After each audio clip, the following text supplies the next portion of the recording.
Buenas tardes.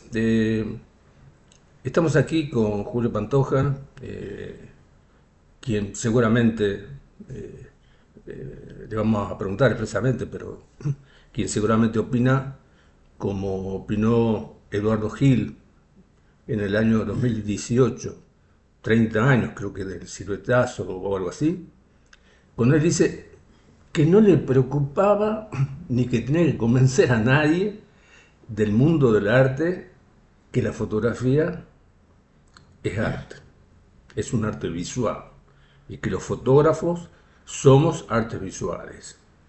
Vamos a ver, ¿no? Aquí nos podés seguir, suscribite, nos podés seguir aquí en el youtube.com barra arroba hablamos de arte. Y hablar de arte es justamente esto, porque la fotografía eh, que vino en una época a ser algo tan distinto al arte visual, en los años 90, mm, lo digo con seguridad porque mi tesis de doctorado ha sido ese justamente, o sea, contenía este tema, cómo el arte se apropió de la fotografía, haciéndole jugar roles diferentes, ¿no? Un rol diferente era, primero el artista tomó y la incorporó la fotografía en su obra. Después la fotografía sirvió para registrar prácticas artísticas, qué es eso, la foto performance. Pero después la fotografía era la obra misma. O sea que eso se lo vio mucho en Tucumán y también en Buenos Aires, sobre todo a través de muestras en la cual la fotografía se incorpora a, a muestras artísticas que la manejan grandes curadores. Uno puede ver algo en el Centro Cultural Rojas, pero también antes con otros curadores, ¿no? Entonces, todo esto yo lo digo como presentación porque esto que llamamos de qué hablamos cuando hablamos de arte, quiere decir que es un espacio de reflexión, ¿no? Y también quiero hablar con Julio sobre fotografía y postfotografía. Julio Pantoja es un referente indiscutible de la fotografía en esta provincia y más en el país y también en algunos en algunos centros internacionales como el que dirige Diana Taylor, el Instituto de Performance, y también ha dirigido no solo a la agencia Infoto, sino la que creo que es el 12º encuentro de Bienal Argentina de Fotografía Documental, que creo que se va a hacer este año. O sea que lo he seguido atentamente desde hace muchos años a esta Bienal y la verdad que han venido personajes nacionales e internacionales que han enriquecido mucho nuestra mirada y hemos aprendido mucho de ellos. Bueno, ¿qué tal Julio? Una larga introducción, pero bueno, te tiró así algunos temas como para Sí, que... sí, sí, un montón de temas. Me tengo que ir a estudiar de nuevo. No, no, tampoco No, vamos a... mira, bueno, dos cositas. Una, empiezo discrepando en algún matiz con vos y eso está bueno, porque así nos da pie para Sí, sí. charlar. Mira, yo creo que la fotografía dentro de la dinámica inclusive del mercado de las artes es muy anterior a la década del 90. O sea, hay un momento fundacional de ese encuentro, te diría, que es con la exposición La familia del hombre en el MoMA.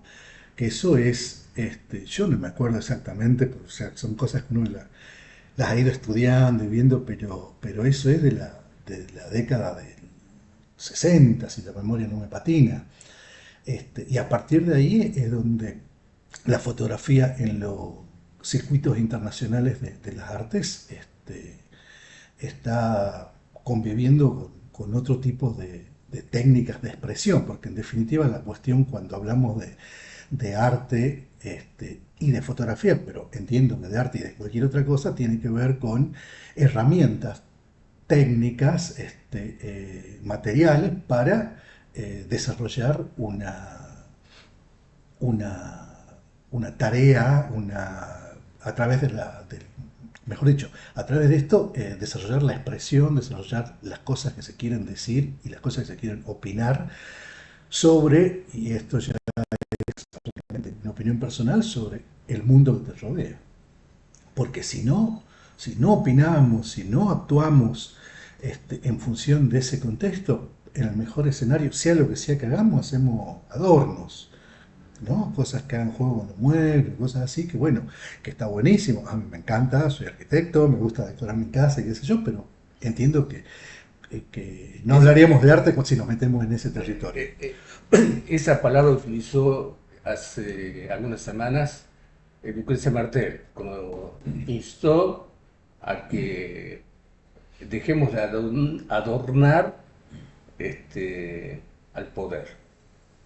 Esa palabra de adorno. O sea que instó a los cineastas, a los audiovisuales, bueno, a decir, a reflexionar y a dejar de dejar, qué sé yo, sí, adornar fue la palabra.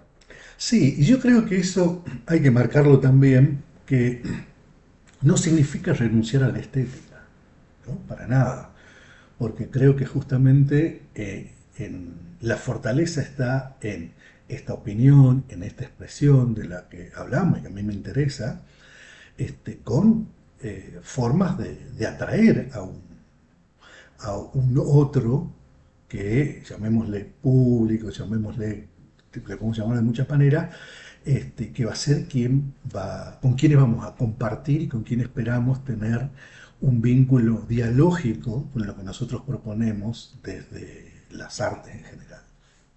Entonces, sí, sí, creo O sea, que esa cuestión de, este, digo, no tiene que ser un adorno definitivamente, pero que eso no significa necesariamente ni hacer cosas feas, después podríamos discutir, tenemos por feo, pero digo, como para que se entienda, ¿no? O sea, no renunciar a la estética. Digo, la estética, las cosas que conocemos, que estudiamos, que tienen cientos de años en la historia del arte y que este, tenemos maravillas a lo largo de la historia, bueno, son cosas que enriquecen y que las tenemos que usar para fortalecer justamente estos discursos de opinión que creo que son los que, sobre todo en la contemporaneidad, valen la pena, o por lo menos que, como te decía, los que a mí me interesan.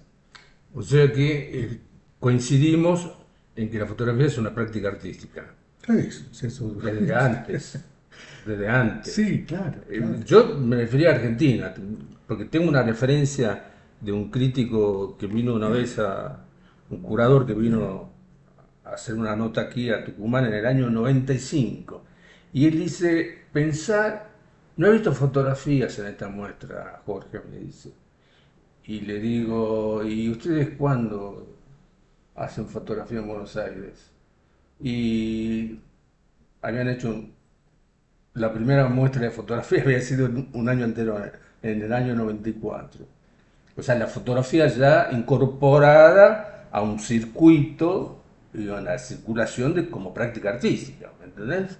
Este, Sí, pero ese tipo de cosas yo creo que son matices que porque digo que tiene que ver con, inclusive hasta con posibilidades que pasaban por otro lado, porque acá hubo gente muy talentosa y muy reconocida internacionalmente en el marco de las artes en general, como Anatole Sauderman, Annemarie Henrich, la misma Sara Facio, este, sí, sí. Juan Di Sandro, gente que venía hasta de vertientes, de distintas vertientes fotográficas y que, bueno, tenían una obra que es indiscutida.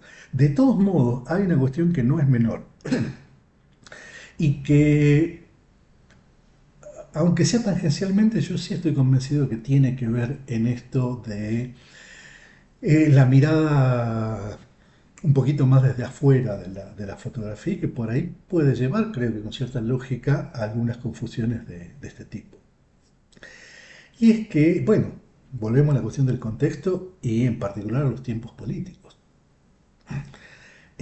Pensemos que en la década del 60 y 70, obviamente en particular, gran parte de los 80, eh, el arte con mayúsculas, el arte que provoca reflexión, el arte que quiere que se piense, era considerado subversivo, era una mala palabra.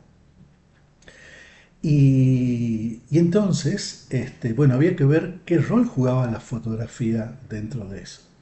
Y ahí vino a jugar un rol, cierta fotografía, un rol eh, feo, feo, porque ocupó, ante ese vacío en el espacio de las artes, o sea, a ver, así como los dictadores no tenían intelectuales, tampoco tenían artistas, o los que habían eran Claro. de segunda, tercera o cuarta categoría, y que no tenían convocatorias. Entonces había que llenar de alguna manera ese tipo de espacio.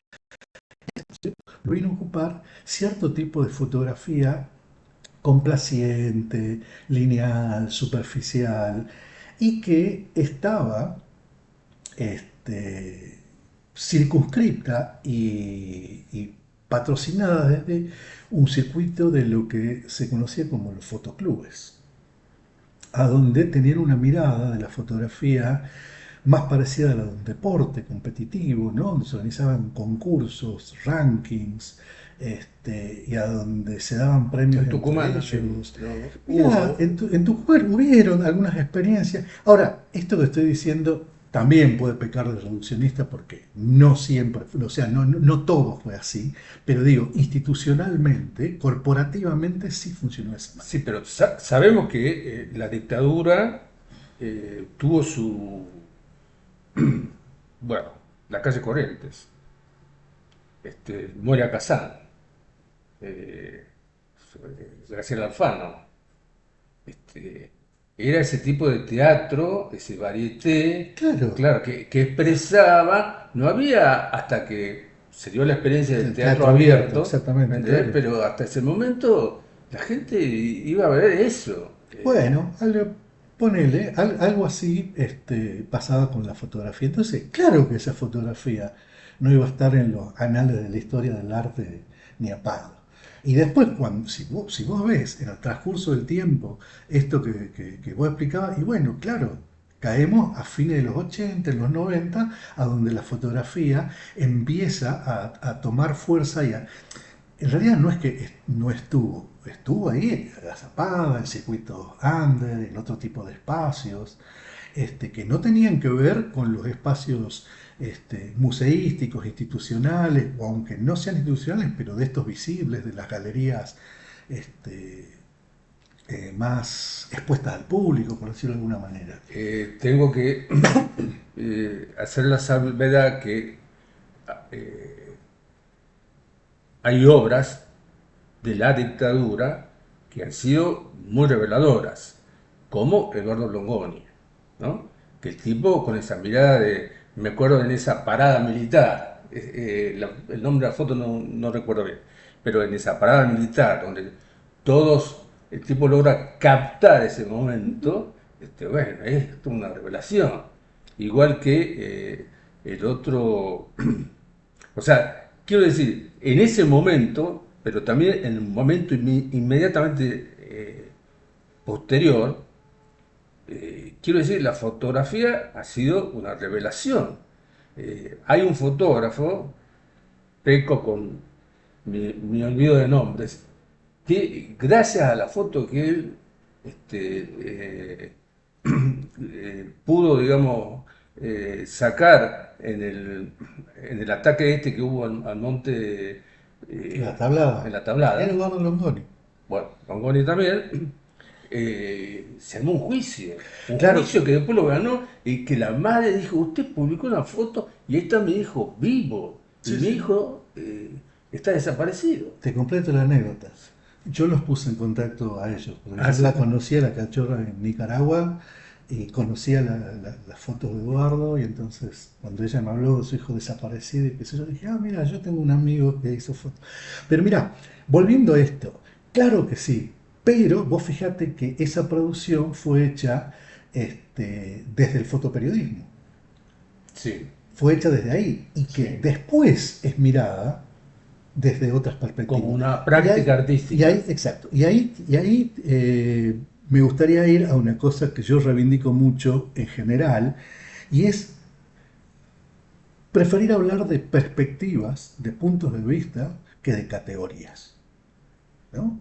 Entonces, bueno, de hecho, vos mencionabas hace un momento a la Bienal de Fotografía, que tiene el nombre ese, ¿no? De Bienal Argentina de Fotografía Documental.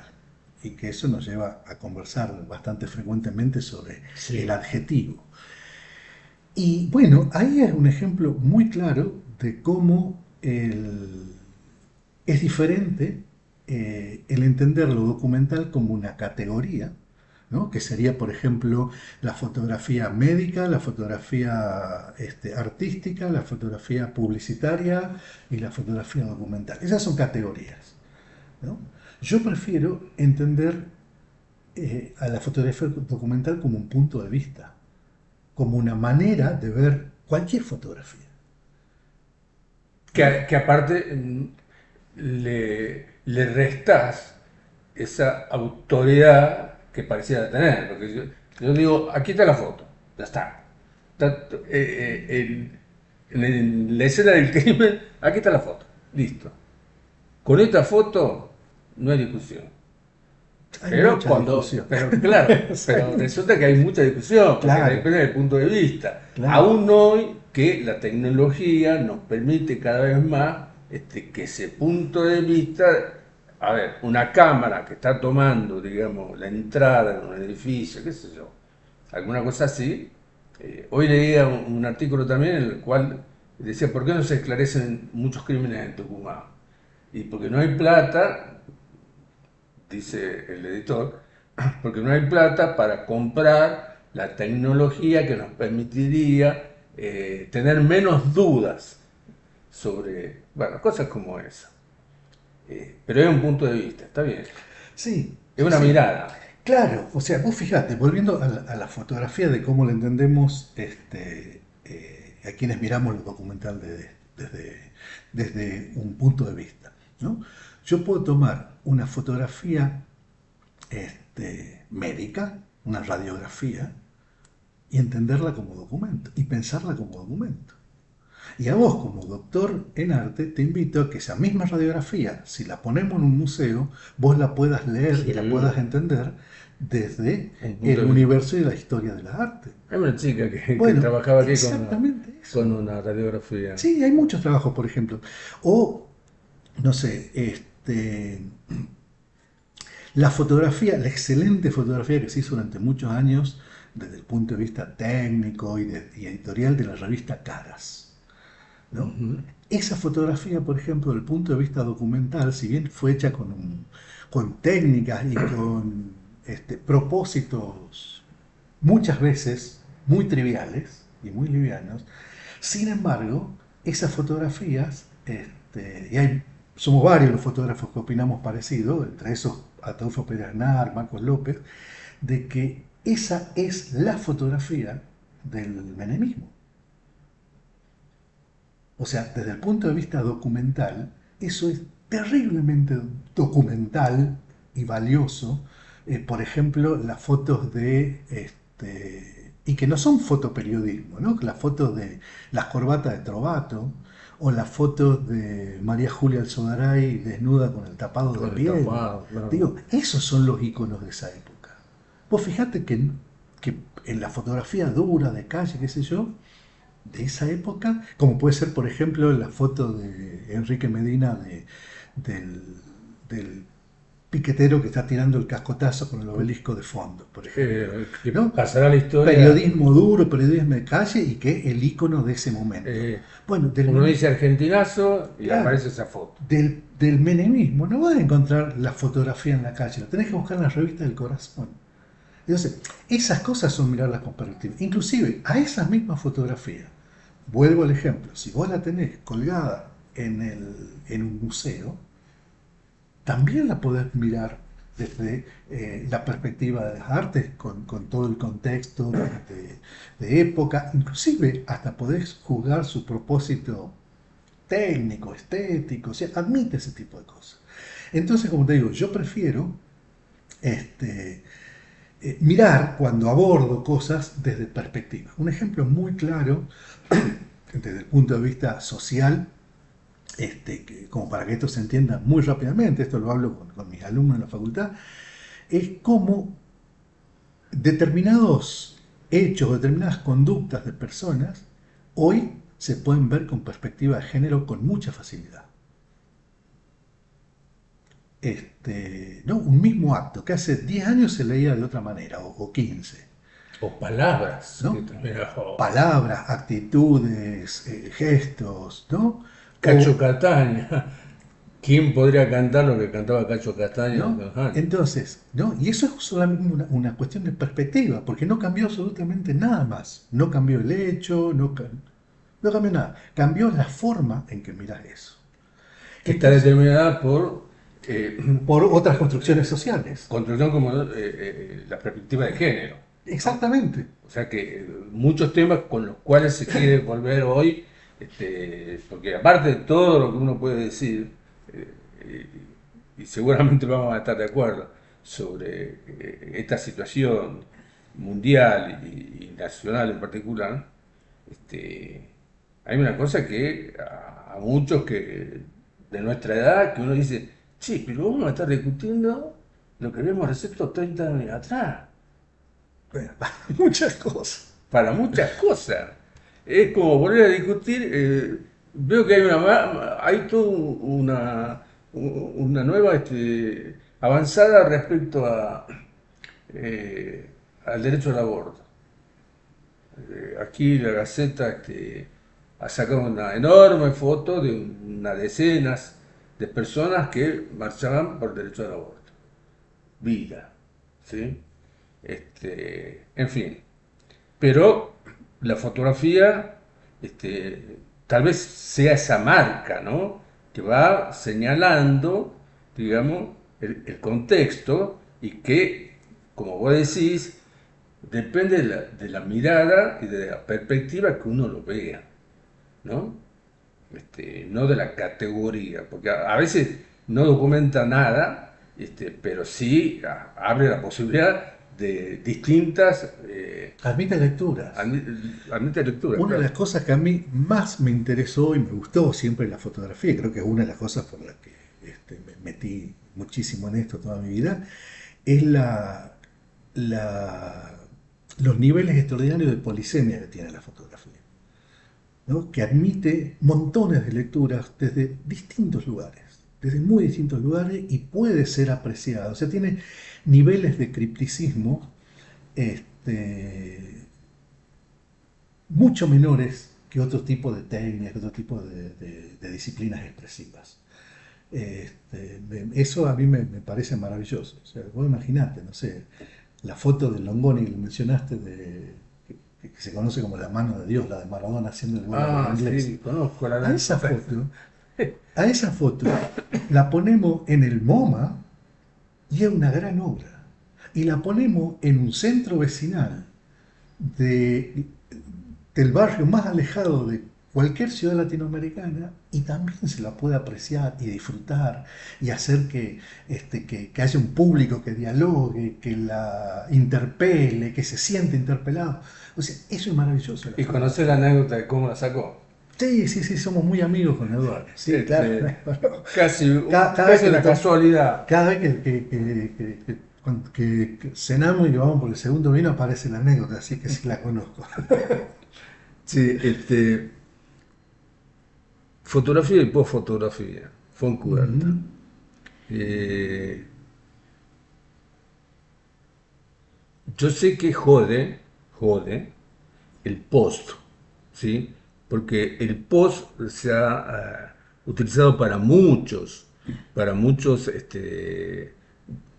eh, sí, para muchas rupturas, algunas epistemológicas, otras no tanto, pero el post siempre jode. Pero el tipo la llamó postfotografía, en una época en que la fotografía deja de entenderse como tal Ujú. en la medida en que interviene, y esto lo vemos hoy con inteligencia artificial, más que nada, pero ya viene de hace rato, Sí, viene cuando, desde hace medio siglo, Jorge. cuando hay una intervención fotográfica, la manipulación de la imagen. Ujú. O sea, la fotografía ya no es lo que solamente la obturación, digamos, de una cámara, sino también cómo vos trabajás, porque finalmente todo es edición, ¿o no? Bueno, no exactamente, pero bueno. Mirá, sí, Foncuberta es un tipo que empieza en una época muy temprana a interesarse y a, inclusive a producir una obra muy provocadora, este, eh, en los primeros tiempos como a tientas, pero con mucha claridad en el cuestionamiento. Eh, pero casi inmediatamente después entra en escena Fred Richin, que es una persona que profundiza desde un lugar más académico eso, y él habla de que la postfotografía tiene una fecha de nacimiento, así como yo hablaba de esa muestra de Family of Man Sí. en el MoMA. Él habla como la fecha de nacimiento del concepto, ¿no? Del momento en que hay una modificación ontológica en la fotografía, ¿no? En la fotografía analógica, y es el paso a lo digital, pero no el paso técnico, sino el paso conceptual, a donde hay un hecho fundante que produce el quiebre. Y ese hecho es cuando en el año 1982 hay un editor de la revista National Geographic, revista prestigiosa se las hay, Sí. que decide por modificar una foto de las pirámides de Egipto. Resulta que el fotógrafo había tomado, que tenían las Aymanes, había tomado una foto apaisada, pero la tapa es vertical y entonces se le complicaba. Entonces aparecía el Photoshop en esa época de un modo todavía muy rudimentario, pero Photoshop al fin. Ya estábamos trabajando con fotografía Recuerde, digital, 1982 está sí, hablando Julio, ¿eh? sí. Y desplaza una de las pirámides, que bueno, hace que se produce esa primera modificación digital, absolutamente verosímil, imposible con las herramientas que se tenían en ese momento de identificar esa manipulación. Florentine lo entrevista a este editor, yo no me acuerdo el nombre en este momento, y el tipo argumenta que se había tomado la libertad de hacer eso porque consideraba que en realidad la única diferencia que había era en que si el fotógrafo hacía, no sé, 10 pasos más, iba a entrar en cuadro y entonces eso no era sustancial a los fines de la, de la documentación que se estaba dando. O sea, pensemos que no se trataba de una revista de no sé, de pasarelas. Estamos hablando de una revista científica, que Claro. tenía una revista, te diría, fundamentalista en su rigor de chequeo de Sí, sí, información, en todo. sí, sí. Entonces, ahí donde se produce un quiebre. En la época hay dos o tres cosas más también, inmediatamente posteriores. Otro caso que Fred también lo toma en dos o tres de sus libros, y es de un torneo de patinaje sobre hielo que iba a suceder al día siguiente, que hay un diario, no me acuerdo cuál era, un diario de Estados Unidos, que toma a las dos competidoras que iban, entre ellas dos iba a estar el título, y las pone patinando juntos, o sea, compitiendo, o sea, se adelantan en el tiempo a lo que iba a suceder al día siguiente. Entonces, bueno, esos hechos son los que generan el, los que desatan en un nivel académico, en un nivel eh, intelectual importante, el debate sobre ese cambio en la fotografía. Ese cambio es lo que él describe como, y lo que viene después, como ya estamos en el terreno de la postfotografía. Hasta años más adelante, que no hay un momento exacto, cuando aparece la otra vuelta de tuerca, que es el concepto de la hiperfotografía, que es a donde la fotografía ya no solamente es como en el caso de la postfotografía, que podemos hablar de una especie de damero, ¿no? De, no sé, como este mantel que es a cuadritos, a donde yo puedo cambiar las piezas sin modificar ni colores ni formas, que lo puedo hacer y con mucha facilidad. Toda esa hay una cuestión, obviamente, que va de la mano del desarrollo tecnológico, pero que acá lo que estamos tratando de problematizar no es lo tecnológico ni lo técnico, sino justamente los conceptos que, y los pensamientos que desatan esas nuevas posibilidades Y tecnológicas. entonces la hiperfotografía, ¿qué sería? Y la hiperfotografía es cuando la fotografía ya, este, ¿cómo decirte?, termina de abandonar esa instancia indicial de la foto, ¿no? Esto en el concepto peirciano de índice de Sí, la sí. foto, que se, digamos de la categoría de signo que se completa por contigüidad, ¿no? O sea, acá ya rompe con la continuidad. O sea, ya definitivamente puede no haber, se mueve un terreno donde esa continuidad deja de ser un carácter intrínseco de eso, ¿no? Entonces, yo diría porque Perdóname, y pasa a ser una pieza más en una gran articulación a donde entran a jugar otros tipos de resoluciones técnicas, artísticas, estéticas, tecnológicas, ¿no? Empieza a formar, a formarse un universo, te termino la idea, que es de él, no la estoy inventando yo, y que después hay una reciente tercera etapa, que es cuando eso vuelve a dar un salto, no sé si lo podemos llamar cualitativo, supongo que sí, por lo menos desde el punto de vista tecnológico, sin duda, y es con la incorporación de la inteligencia artificial a eso, a donde él ya directamente habla de, bueno, él usa un neologismo que es la imagen sintética, a donde ya directamente deja ontológicamente, se está, o sea, ya terminó la transición. Ya terminó la transición. Inclusive él habla de un proceso de cyborización de las imágenes, de la fotografía en particular, a donde él cita a otro autor que dice que en las imágenes está sucediendo algo de forma analógica, con tiempos diferentes, pero en paralelo a lo que pasa con el mismo ser humano, que en ambos casos hay un proceso de cyberización.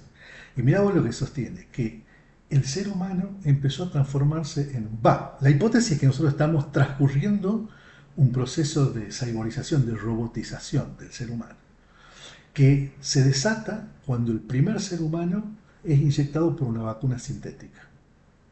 Ahí empezó el proceso a transformarnos en Robocop y que sostiene que estamos transcurriendo eso. en ese paso, Eso. Y en la analogía con las imágenes, ese proceso se hizo, o sea, está sucediendo también, pero que se hizo mucho más aceleradamente y que ya estamos en la etapa esa, no sé, sería confusa la palabra, pero robot y en la etapa del cyborg. O sea, ya la fotografía es una imagen sintética, ya no debería llamarse fotografía. inclusive es más, da otra, no una vuelta de tuerca, pero digo, completa eso, retomando una idea de Susan Sontag, que es la de un ecosistema de imágenes, la del ecosistema.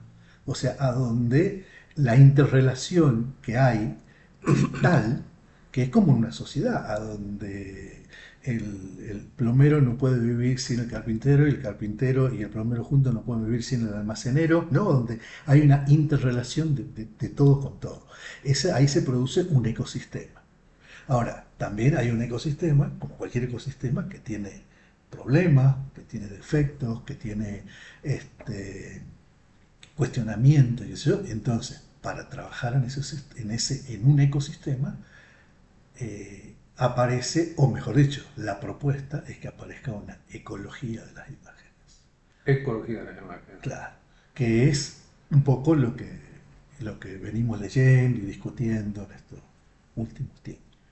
Julio, claro, yo me quedé un poco atrás eh, cuando hablaste de, bueno, de Pierce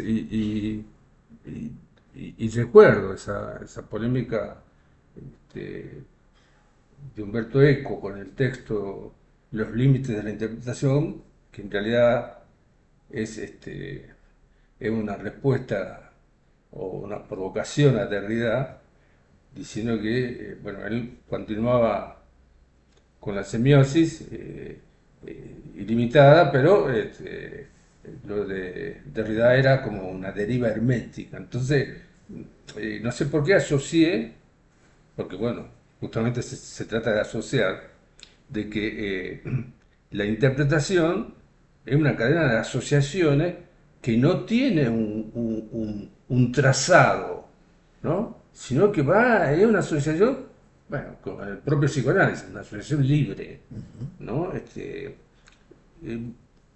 Derrida ha escrito mucho en un texto que se llama Ecografías de la televisión sobre cómo se prepara una artefactualidad, o sea, cómo se arma la realidad, ¿no?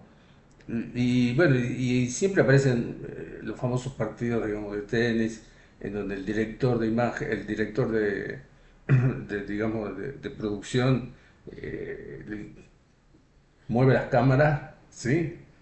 Pero a veces ese mover de la cámara significa que nos estamos perdiendo un montón de lo que está sucediendo ahí en la televisión, de lo que está sucediendo en el otro lado. O sea, que el tema de la mirada ahí es muy importante. Ahora, eh, vamos a un tema que realmente he disfrutado mucho estas reflexiones, pero me interesa también saber cómo se está preparando la Bienal, ¿no? De fotografía. Me imagino un año, bueno, hace 2 años ha sido difícil y supongo que ahora en el 26 va a ser Mira, peor. y ahora es más difícil porque estamos acostumbrados. Ah, bueno. No, mira, sí, estamos trabajando ya desde hace varios meses. Eh, Obviamente estamos trabajando no desde el llano, sino desde del subsuelo número 10, sin presupuesto y qué sé yo, pero como te digo, acostumbrados en el sentido de que eh, con el trabajo con tiempo vamos tratando de suplir Pero se la hace. falta de dinero, sí, se hace, y se hace sobre todo con mucha gestión, mucha gestión en todos lados. Este, Supongo que la provincia no pone un peso. eh, O solo logística. Mira, sí, en realidad, digamos, esa es ¿cómo decirte? Es la revolución permanente. O sea, estamos todo el tiempo conversando, debatiendo y entendiendo de que esas discusiones se dan con honestidad intelectual en el sentido de buscar la mejor manera de encontrar eh, el mejor modo de sacarle provecho a los dos centavos que puedan haber, o a las dos pinzas que puedan haber, o a las cuatro paredes, o a las tres latas de pintura, ¿no? O sea, cosa por cosa, y como te digo, partiendo de pensar de que estamos actuando con honestidad, estamos buscando trabajar con todos, con la provincia, con la universidad, con, bueno, y con muchas instituciones, con muchas personas, sobre todo, individualmente, y con instituciones de afuera también. Porque esa es una cosa que venimos haciendo desde hace mucho y es trabajar con otros gobiernos, con otras universidades, con, con, embajadas, con Bien, este, la verdad que me gustaría mucho seguir hablando, pero el tiempo se nos está yendo. eh, pero quiero señalarle, digamos, al espectador que Julio, aparte de ser fotoperiodista, de esos fotos periodistas que saben dónde ubicarse en una arremetida policial contra una manifestación, sabe a dónde tiene que apuntar. Eh, También Julio ha hecho una serie de ensayos fotográficos, uno que por estos días hay que recordarlo, que es la serie Hijos, donde has retratado a distintos hijos de desaparecidos con la foto de su padre. Este fin de semana tuvimos la oportunidad de ver una película en la cual figuraban dos de los protagonistas, digamos, de la obra de Julio. Así que bueno, suscríbete a este canal y no te pierdas porque estas reflexiones sobre la fotografía no se dan todos los días. Muy amable, Julio, muchas gracias. bueno, muchas gracias a vos, Jorge, y con todo gusto, yo con vos siempre me entusiasmo charlando, ¿sí? Con todo gusto podemos hacer segunda, tercera o las partes que hagan